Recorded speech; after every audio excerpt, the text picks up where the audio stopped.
Hola y bienvenidos a Euronews Hoy. Este viernes, las autoridades de la ocupación rusa celebran hasta el martes referendos en 4 regiones ucranianas para la anexión a Rusia.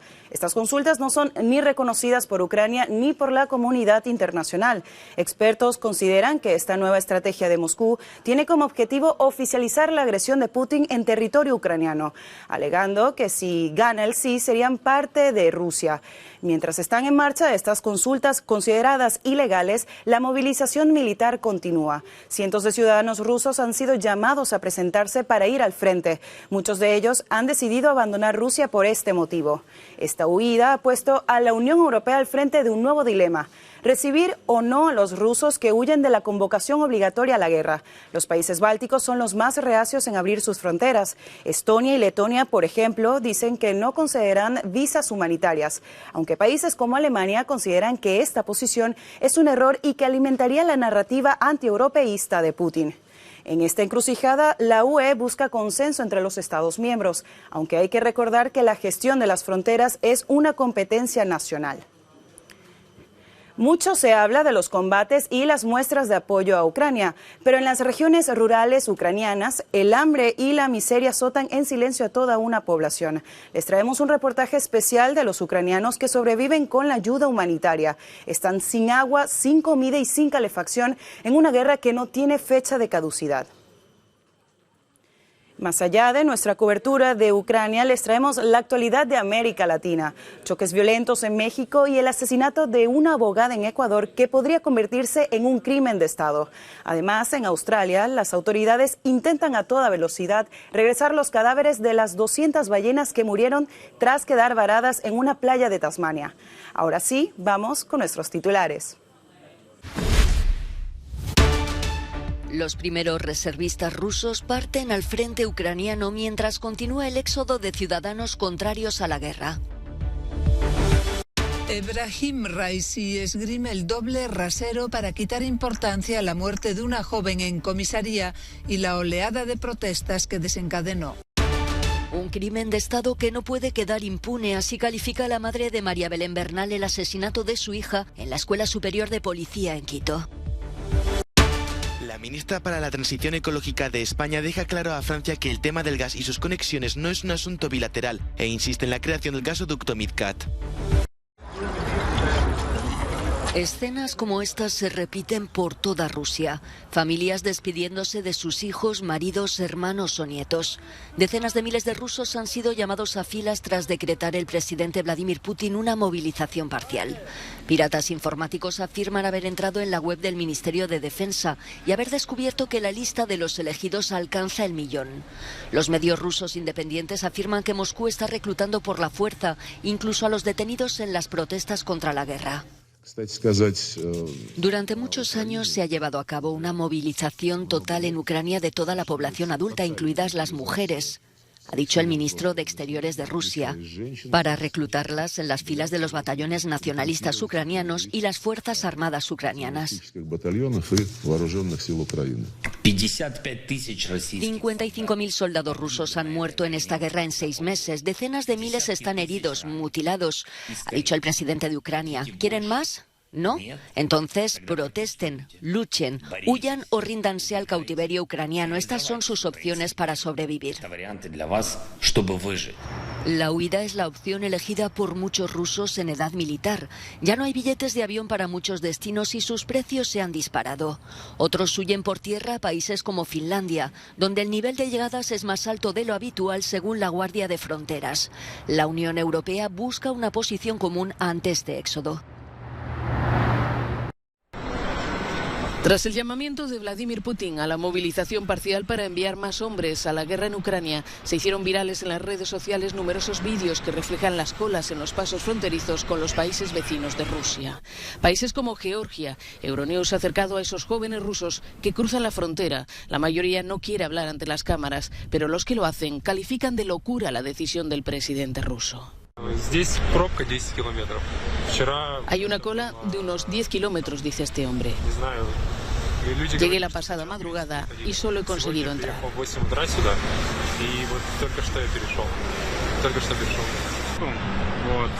Hoy he hablado con mi amigo, está en Krasnodar. Me ha dicho que no hay hombres en las calles. Dice que es extraño, que no hay atascos, ni coches. Todos han desaparecido.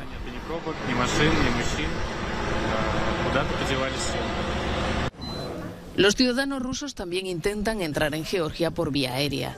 Georgia suprimió la obligación de visado para los rusos en 2012. Alexander, otro joven ruso, dice que para él no hay vuelta atrás. Intentaré encontrar un trabajo en Georgia. Luego ya veremos. Me iré a cualquier lugar, pero no volveré a Rusia. Todo aquello por lo que me esforcé tanto en Moscú durante 30 años fue en vano. Mi educación, mi trabajo, mi vida privada. Llegué a este lugar con las manos vacías.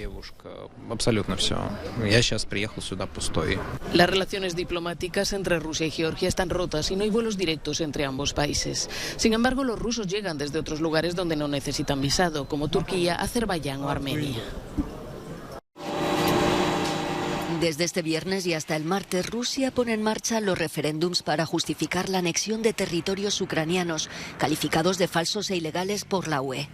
Las consultas, cuyos resultados se conocen de antemano, se celebran en las regiones ocupadas de Donetsk, Lugansk, Zaporilla y Jersón. El sí a la anexión a Rusia está asegurado. ¿Votarán en el referéndum? Sí. ¿Por qué? Porque estoy a favor de Rusia, por todos nosotros, por los residentes del Donbass. Queremos algún tipo de claridad y estabilidad. Participaremos en el referéndum. Rusia es un país poderoso, es el futuro, el poder, la verdad. Así que ser parte de Rusia es nuestro gran, ¿cómo decirlo?, deseo. Lo hemos estado esperando mucho tiempo. Los referendos no serán reconocidos por ningún país que no sea un aliado cercano de Rusia. Buena parte de la comunidad internacional los ha condenado, tachándolos de farsa. La ONU y la OTAN hablan de violación flagrante de la Carta de Naciones Unidas. Los expertos creen que el objetivo es que Rusia califique los ataques ucranianos en estas zonas como ataques en suelo ruso y responda con más contundencia. La famosa Tierra Negra de Ucrania debería ser uno de los graneros del mundo, pero tras meses de guerra la abundancia ha dejado paso al hambre en pequeñas aldeas agrícolas como esta. Leviatse, a 51 kilómetros al sureste de Kharkov, ha estado durante meses, hasta la fulgurante contraofensiva ucraniana, en primera línea de combate, con su población sometida al miedo y a la escasez. Ahora hacen cola para conseguir comida. Muchos son ancianos, como Galina, una mujer menuda de 75 años, que relata entre lágrimas cómo ha sido vivir bajo las bombas y sin prácticamente nada para comer. Al principio no teníamos nada, no había tiendas abiertas, no teníamos nada de comida. Ahora solo peso 33 kilos.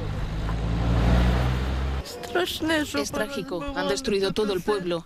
Antes era tan bonito, ahora está destruido. Cada caja de ayuda, con el logo del Programa Mundial de Alimentos de la ONU, contiene 12 kilos de alimentos básicos: aceite, arroz, pasta, judías y carne en conservas. La comida llega, pero a las puertas del invierno la aldea está privada de energía. Llevamos 6 meses sin electricidad y 3 sin gas, pero lo conseguiremos de alguna manera, dice optimista esta mujer. Leviatse era antes de la guerra una apacible localidad con vastas extensiones de campos de girasol. Además, cada casa solía tener su huerto y animales de granja. Los vecinos ayudan entre sí a transportar las pesadas cajas de alimentos. Unos las llevan en carretillas, otros en bicicletas. La reunión es alegre, una oportunidad para saludar a los vecinos y olvidarse de los problemas durante unas horas.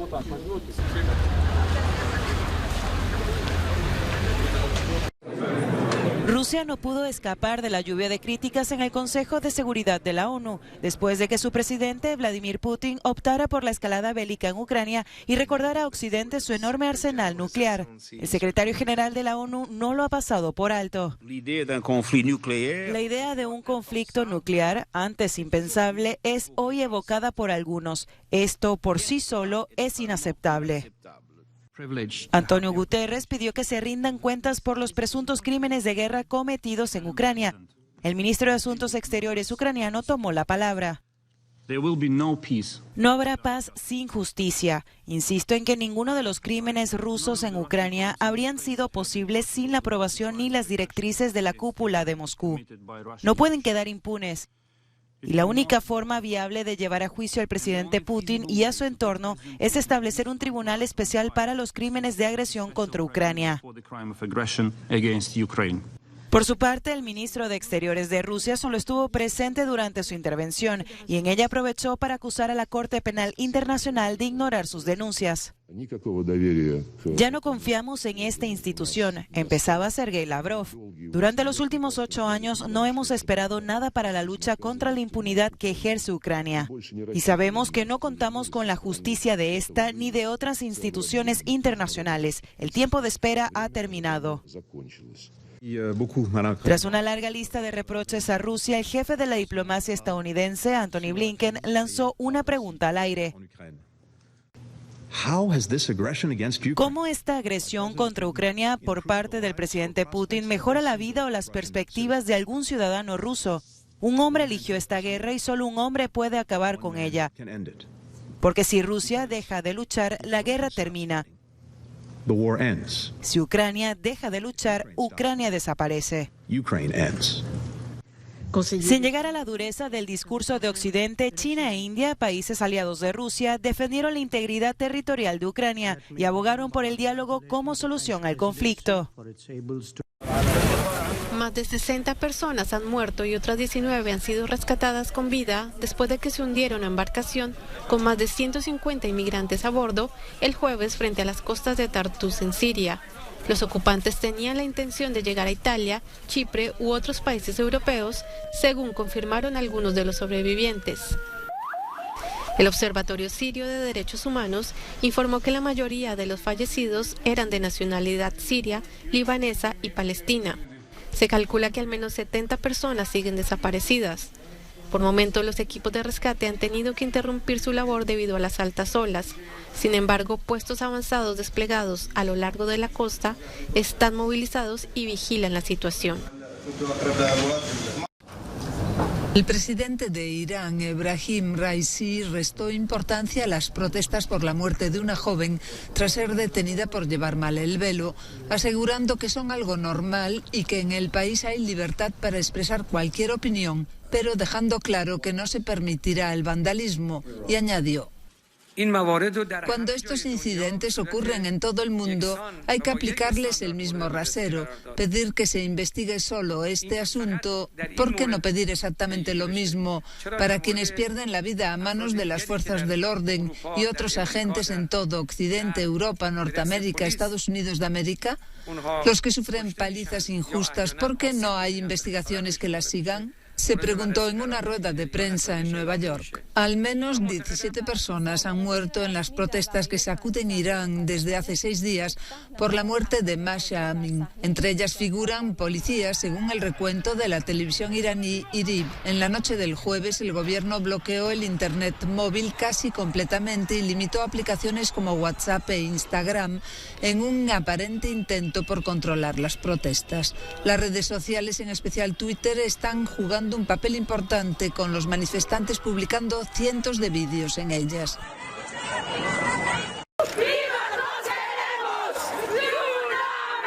Un crimen de Estado que no puede quedar impune.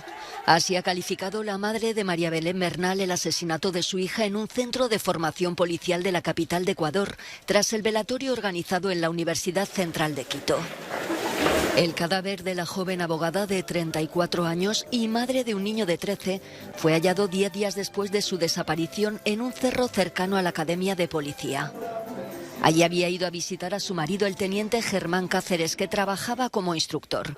Es el principal sospechoso y está prófugo. La autopsia revela que Bernal murió por estrangulamiento y asfixia, según fuentes policiales.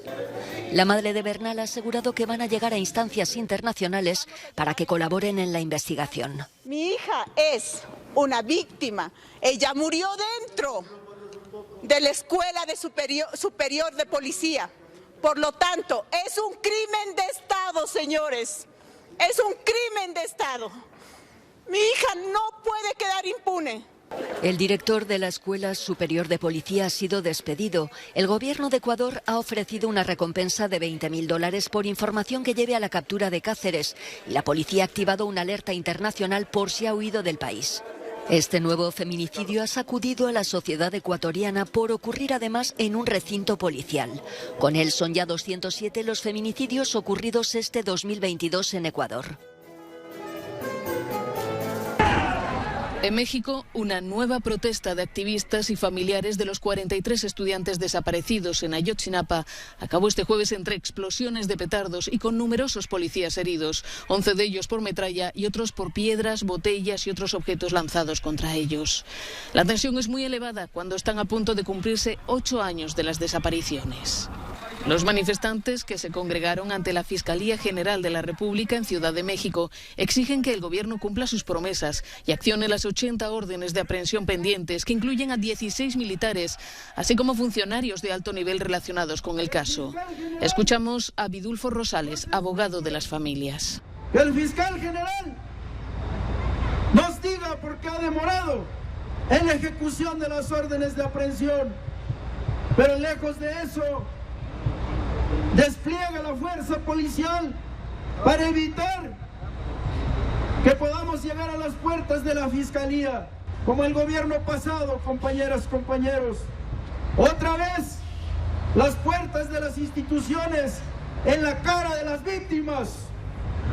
Otra vez, la cerrazón de las instituciones. Esta es la verdadera cara de este gobierno. Para Rosales, la detención del exprocurador general de la República, Jesús Murillo Caram, acusado de haber fabricado la llamada verdad histórica sobre lo ocurrido, fue solo un relumbrón político que en realidad no ha llevado a esclarecer los hechos. El miércoles tuvo lugar otra protesta violenta ante la Embajada de Israel, país al que exigen la extradición de Tomás Terón, exdirector de la extinta Agencia de Investigación Criminal. El pasado mes de agosto, un informe de la Comisión para la Verdad concluyó que la desaparición de los 43 estudiantes de Ayotzinapa fue un crimen de Estado, con autoridades involucradas en todos los niveles. Un informe que ha revivado la polémica e incrementado la presión sobre el gobierno de Andrés Manuel López Obrador para que haga justicia. Teresa Rivera, ministra para la Transición Ecológica de España, ha dejado claro al gobierno francés que el tema del gas y sus conexiones no es un asunto estrictamente bilateral. Esto lo ha dicho en una rueda de prensa durante su visita a la estación de compresión de Irún, donde ha informado de que uno de los gasoductos que conecta Francia y España ha incrementado su capacidad y de que no destierra la creación del gasoducto MidCat. Yo creo que es prematuro dar por enterrado nada. Estamos hablando de un corredor de hidrógeno. Es obvio que la intención, lo que nosotros creemos que es más razonable, es maximizar el aprovechamiento de las infraestructuras que existen, por ejemplo, de este gasoducto, de esta capacidad de interconexión a través de una tubería que ya existe. Actualmente existen 2 gasoductos entre Francia y España, y la crisis energética provocada por la guerra en Ucrania ha incentivado la idea de crear una tercera interconexión. Este es un proyecto al que se opone Francia, que argumenta que los 2 gasoductos existentes están infrautilizados, ya que los flujos van principalmente hacia España. El Reino Unido volverá al fracking. Así lo ha confirmado el gobierno de Liz Truss tras levantar este jueves la moratoria impuesta a este controvertido método de extracción de gas de esquisto. Con la fracturación hidráulica, el Reino Unido busca diversificar su producción de energía y protegerse de las turbulencias que genera Rusia en el mercado energético tras invadir Ucrania. Este anuncio ha sido recibido con gran preocupación por los grupos ecologistas, ya que aseguran que esta técnica que libera hidrocarburos en el subsuelo contamina los suministros de agua y perjudica a la fauna y la flora. Además, puede provocar sismos. El gobierno británico se ha comprometido a llevar a cabo más estudios para evitar estos daños colaterales. Tras rescatar a una treintena de ballenas piloto que sobrevivieron a un varamiento masivo en la costa oeste de Tasmania, en la bahía de Macquarie se afanan en deshacerse de los cadáveres de sus compañeras. Cerca de 200 cetáceos no sobrevivieron y deben ahora ser devueltos al mar para evitar que los tiburones se acerquen a la playa, como explica el responsable de la gestión de este varamiento masivo. Es una gran cantidad de biomasa para estar tirada allí en el medio ambiente. Atraer tiburones siempre es un riesgo cuando hay animales en la playa y su materia se está filtrando en el agua. El plan ahora es depositar los cadáveres en el mar a cierta distancia de la costa. Los vientos, las corrientes y las condiciones del oleaje alejarán a estos animales con bastante rapidez. Esta no es la primera vez que en esta playa de Tasmania se enfrentan a una catástrofe como esta. De hecho, hace exactamente 2 años, cerca de 500 ballenas piloto se quedaron varadas en este mismo lugar. Solo un centenar pudieron ser rescatadas y llevadas a alta mar. Estos y otros mamíferos marinos quedan varados con frecuencia en las costas del sur de Australia y Nueva Zelanda, sin que los expertos se pongan de acuerdo sobre los motivos. Entre sus hipótesis, enfermedades, errores de navegación, cambios repentinos en las mareas, persecución de depredadores o condiciones meteorológicas extremas. Un espacio lleno de colorido, aromas y diversidad de formas que conectan con la naturaleza es lo que está sucediendo en Bogotá con la edición 19 de la Exposición Nacional de Orquídeas. La flor emblemática de Colombia podrá ser admirada en el Jardín Botánico de la ciudad, que retoma este evento tras 2 años de receso por la pandemia. El eslogan Festejando la vida y la biodiversidad refleja el sentir de este nuevo encuentro.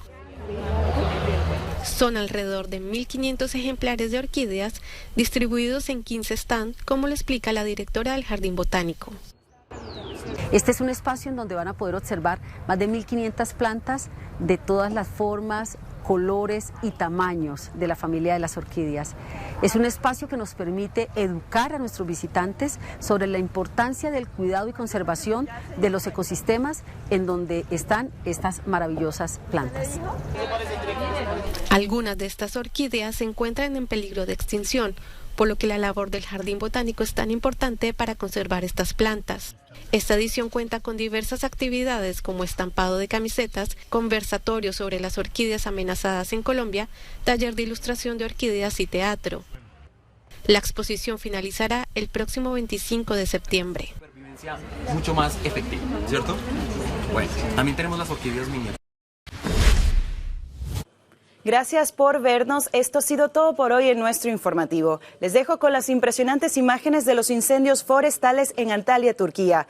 Que tengan un buen fin de semana y hasta el lunes.